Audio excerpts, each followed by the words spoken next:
Bonjour, nous avons vu la dernière fois les définitions de base concernant les espaces vectoriels et les applications linéaires. Dans cette vidéo, nous abordons le sujet des matrices. L'objectif est de bien comprendre le rapport entre une matrice et une application linéaire, de revoir les principes du calcul matriciel et les formules de changement de base. Nous reverrons les définitions et les principales propriétés de l'inverse et de la transposée. Considérons une application linéaire petit f de grand E dans grand F. La dernière fois, nous avons décrit f de manière qualitative à travers son image, son noyau, son caractère bijectif ou non.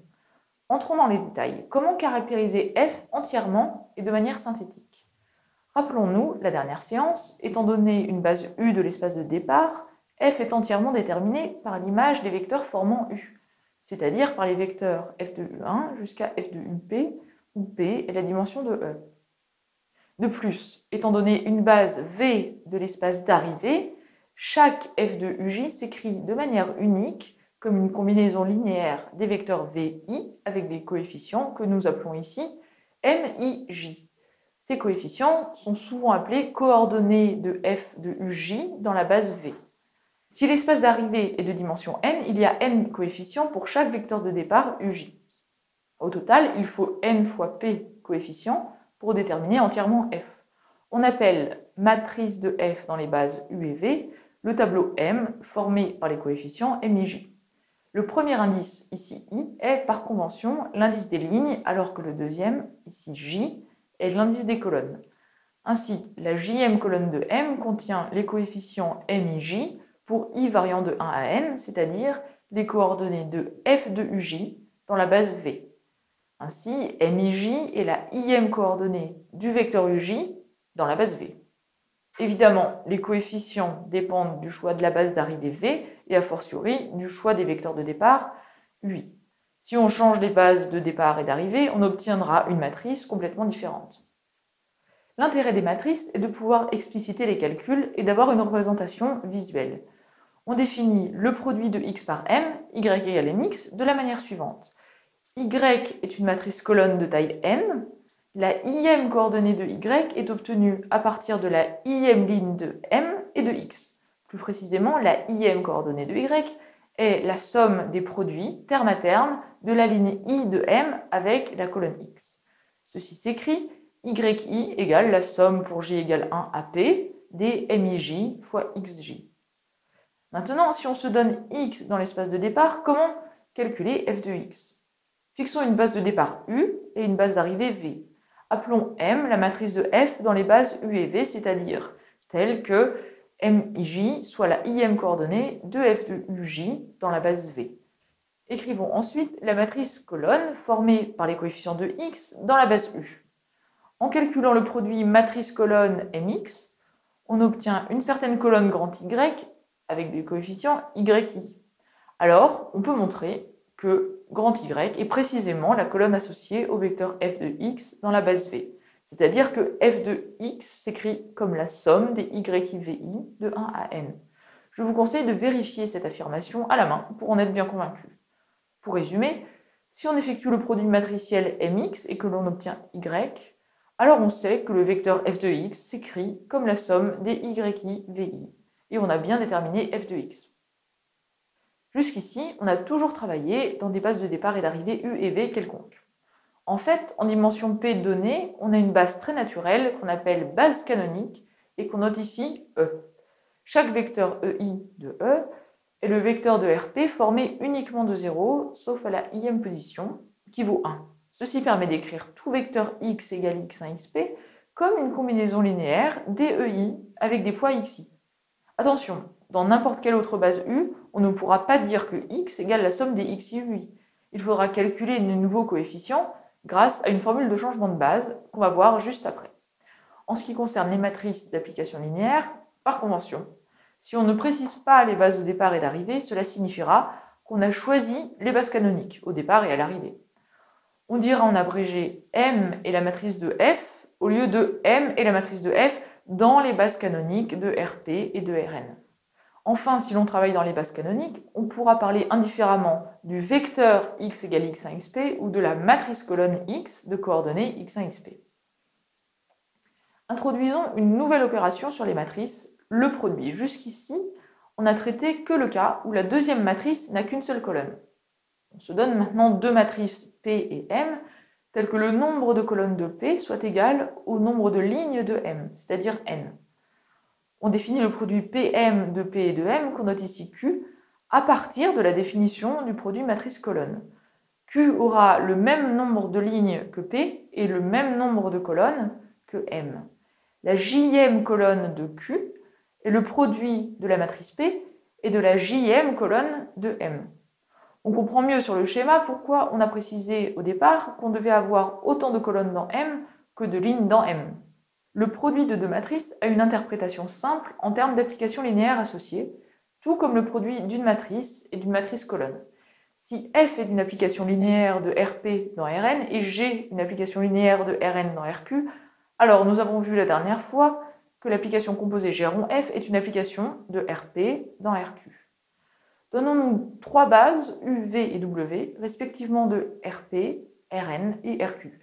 Notons M et P, les matrices de F et G, dans ces bases. Alors, on montre facilement, comme pour la multiplication matrice-matrice-colonne, que le produit matriciel PM est la matrice de G rond F dans les bases U et W. Définissons maintenant ce qu'est une matrice inversible ainsi que l'inverse d'une telle matrice. Soit M, une matrice carrée, et F, l'application linéaire associée dans les bases canoniques. On dit que F est inversible si F est inversible. C'est le cas si et seulement si les images F de EJ des vecteurs de base forment une base de Rn. En utilisant le théorème du rang, vu la dernière fois, on montre que des conditions nécessaires et suffisantes sont que les colonnes de M soient linéairement indépendantes ou que les colonnes de M engendrent Rn tout entier. On note alors M-1, l'inverse de M. Par définition, M-1 fois M est la matrice de F-1 rond F, c'est-à-dire c'est la matrice de l'application identité. L'identité envoie chaque vecteur de base EI sur lui-même. La matrice correspondante est donc une matrice diagonale formée de 1 sur la diagonale et de 0 partout ailleurs. Vérifiez-le à titre d'exercice. On appelle cette matrice matrice identité de taille n. Retenez une règle de calcul importante, si P et M sont inversibles, leur produit est inversible et l'inverse de M fois P est le produit de inverse de P fois inverse de M. Attention à l'ordre. Donnons maintenant une dernière définition, celle de la transposée d'une matrice. Soit M une matrice à n lignes et P colonnes, de terme général MIJ. On appelle matrice transposée de M, notée M exposanté, la matrice obtenue en renversant M, c'est-à-dire en transformant les lignes en colonnes et inversement. Ainsi, la ligne I de M devient la colonne I de la transposée et la colonne J de M devient la ligne J de la transposée. Nous ne donnons pas tout de suite une interprétation en termes d'application linéaire, mais on verra plus tard qu'il y en a une. En attendant, notez que la transposée inverse l'ordre de produit. La transposée du produit M fois P est égale à la transposée de P fois la transposée de M. Nous arrivons au dernier sujet de cette séquence, le problème du changement de base. On a déjà dit que la matrice colonne représentant un vecteur X dépend du choix de la base. Par exemple, on se donne une base U et on note X égale X1, Xn, la matrice colonne de petit x dans U, c'est-à-dire X égale la somme des xi UI. Considérons maintenant une autre base U'. Comment écrire petit x dans U'? On va exprimer le résultat grâce à la matrice de passage de U à U'. Par définition, cette matrice est carrée, de taille n, et chacune de ces colonnes contient les coordonnées d'un vecteur de l'ancienne base U dans la nouvelle base U'.